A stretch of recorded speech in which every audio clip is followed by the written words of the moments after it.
মহাপুৰুষ শ্ৰীমন্ত শংকৰদেৱৰ অনবদ্য সৃষ্টি ভাওনা সংস্কৃতিৰ প্ৰচাৰ প্ৰসাৰ আৰু চৰ্চাৰ উদ্দেশ্যেৰে যোৰহাটত এক মনোমুগ্ধকৰ ভাওনা প্ৰদৰ্শন কৰা হয়। যোৰহাট বৰভেটাস্থিত পুলিচ ৰিজাৰ্ভৰ প্ৰেক্ষাগৃহত মুৰলী মোহন শিল্পী সমাজৰ উদ্যোগত আৰু যোৰহাট জিলা আৰক্ষীৰ সহযোগত এই ভাওনা প্ৰদৰ্শনৰ আয়োজন কৰা হয়। বিশিষ্ট পৰিচালক ৰোহন দত্তৰ পৰিচালনাত অনুষ্ঠিত এই মহাপুৰুষীয়া ভাওনাখনত মৎস্য অৱতাৰ চাৰিবেদ উদ্ধাৰ ভাওনাভাগী প্ৰদৰ্শন কৰা হয়। উল্লেখযোগ্য বিষয় এই যে এই ভাওনাখনত অভিনয় কৰে পুলিচ ৰিজাৰ্ভত বাস কৰা আৰক্ষীসকলৰ সন্তানসকলে। নৱপ্ৰজন্মৰ এই শিশু শিল্পীসকলৰ অভিনয় সংলাপ প্ৰক্ষেপণ আৰু মঞ্চ উপস্থিতিয়ে উপস্থিত সকলো দৰ্শকক আপ্লুত কৰি তোলে। ভাওনাখনত বিষ্ণুৰ মৎস্য অৱতাৰৰ মাধ্যমে চাৰিবেদ উদ্ধাৰৰ কাহিনী অত্যন্ত সুন্দৰ ৰূপত মঞ্চস্থ কৰা হয়। শিশুসকলৰ সাৱলীল অভিনয়, পৰম্পৰাগত সাজ পোছাক আৰু ভাওনাৰ সংলাপে মহাপুৰুষীয়া সংস্কৃতিৰ প্ৰতি এক গভীৰ আগ্ৰহ আৰু শ্ৰদ্ধা প্ৰকাশ পায়। এই অনুষ্ঠান উপভোগ কৰি যোৰহাট জিলাৰ আৰক্ষী অধীক্ষক শুভ্ৰজ্যোতি বৰায়ো আপ্লুত হোৱা দেখা যায়। এই ভাওনা প্ৰদৰ্শনে যোৰহাটত ভাওনা সংস্কৃতিৰ গুৰুত্বপূৰ্ণ ভূমিকা পালন কৰাৰ লগতে নৱপ্ৰজন্মক নিজৰ সংস্কৃতিৰ সৈতে সংযুক্ত কৰাত সহায়ক হ'ব বুলি সচেতন মহলে মত প্ৰকাশ কৰিছে। যোৰহাটৰ পৰা অনুপম বৰাৰ ৰিপৰ্ট, পোহৰ লাইভ।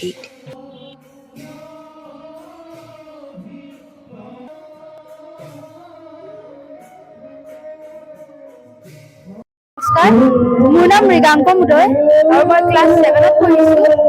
মই ভাওনা কৰি ভাল লাগিছে। মোৰ মৎস্য অৱতাৰ ভাওনাখন ফাৰ্ষ্ট টাইম কৰিছোঁ যদিও নিজৰ এক্সপিৰিয়েঞ্চত মোৰ ভাল লাগিছে কৰি মেলি। আৰু মই এতিয়া মোৰ ফাৰ্ষ্ট বচনটোকে কৈ দিছোঁ। আমি এই জগতৰ গৰাকী, আমি বিশ্ব ব্ৰহ্মাণ্ড পৰিসৃজন আৰু লক্ষ্মীয়ে এই জগতৰ সকলো প্ৰাণীকে আহাৰ যোগান ধৰি জীৱ জগতক মৃত্যুৰ মুখৰ পৰা কৰিছে উদ্ধাৰ। আমিও সেইদৰে দুষ্টক দমন আৰু সন্তক পালন কৰি ভূভাৰ কৰিছো হৰণ।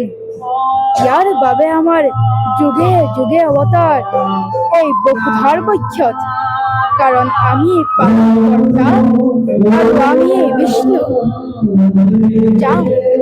যাওঁ এৰে মই নিজ কাৰ্যত অগ্ৰসৰ। মই ক্লাছ 7, মই স্কুল ডন বস্কো পাইছোঁ। ভাই বজ্ৰ আৰু ত্ৰিভুজা, আমাক পৰাজয় কৰিব পৰা বীৰ নাই এই বিশ্বৰ ব্ৰহ্মাণ্ড।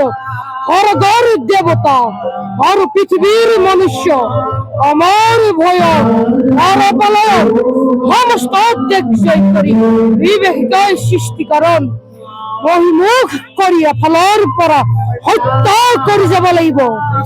আৰু প্ৰতি দয়া মায়া দেখুৱাৰ প্ৰয়োজন নাই, কেৱল হত্যা হত্যা হত্যা।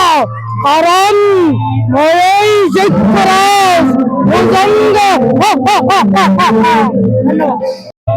দেৱৰাজ, তেতিয়াহ'লে দেৱতাসকলে মনুষ্য পূজা পাতলৰ পৰা বঞ্চিত হ'ব। দেৱতাবিলাকক পূজা পাতল কোনে দিব? ইয়াৰ ব্যৱস্থা কি হ'ব? মই ক্লাছ 6ৰ, মই একো পচন্দ কৰিবলৈ আহিছিলোঁ। তেন্তে প্ৰভু, এই মহান প্ৰদৰ্শনৰ আগতে প্ৰয়োজনীয় সকলোবোৰ বস্তু সংগ্ৰহ কৰি ৰাখিবলৈ কওঁ। কেনেকৈ জীৱ জন্তু ৰাখিব লাগে সেইবিলাক যাতে ধ্বংস নহয়, তাৰ ব্যৱস্থা কৰিলে পুনৰ সৃষ্টি ৰক্ষা কৰিব পাৰিব। মোৰ নাম আইতনীলা দাস। মই school Don Bosco higher secondary school বাক্সুম যোৰহাটত পঢ়োঁ আৰু মোৰ 9 বছৰ। তাৰ বাবে চিন্তা নকৰিব দেৱৰাজ, এই পৱনে মহাপ্ৰলয় মূৰ্তি ধাৰণ কৰি যেতিয়াই দানৱৰ ওপৰত ধুমুহা বোৱাব, আকাশ পাতালৰ ওপৰত বজ্ৰপাত হ'ব, তেতিয়াই দানৱৰ বাধা দিয়া শক্তি নহ'ব। গতিকে দেৱৰাজ, আমি সেই মহাপ্ৰলয় সময়ত আচলতে অনুষ্ঠিত কৰিছে আমাৰ পুলিচ ৰিজাৰ্ভৰ সকলো আৰক্ষী বিষয়াৰ কণ তেওঁলোকৰ সন্তানসকলে। আৰু ভাওনাখনৰ নামটো হৈছে মৎস্য অৱতাৰ চাৰিবেদ উদ্ধাৰ। আমি মহাপুৰুষীয়া আৰ্হিৰে নাটকখন উপস্থাপন কৰিবলৈ চেষ্টা কৰিছোঁ। আৰু ইয়াত এই পুলিচ ৰিজাৰ্ভৰে কণ মইনা মইনীসকলে ভাওনা ভাগ কৰিবলৈ চেষ্টা কৰিছে। ঈশ্বৰৰ চৰণত আমি প্ৰাৰ্থনা জনাইছোঁ যাতে ভাওনাখন সুকলমে উপস্থাপন কৰিব পাৰে। 20 বছৰীয়া যোৰহাটবাসীৰ একমাত্ৰ ভৰসা প্ৰতিষ্ঠান ৰিয়া টি ষ্টল। হয়, যোৰহাট পুৰণি বালিবাটস্থিত বিজি পথত আপোনালোকৰ আপোন আৰু ভৰসাৰ চাহ, মিঠাই, বিভিন্ন সুস্বাদু সমৃদ্ধ বিপণী ৰিয়া টি ষ্টল।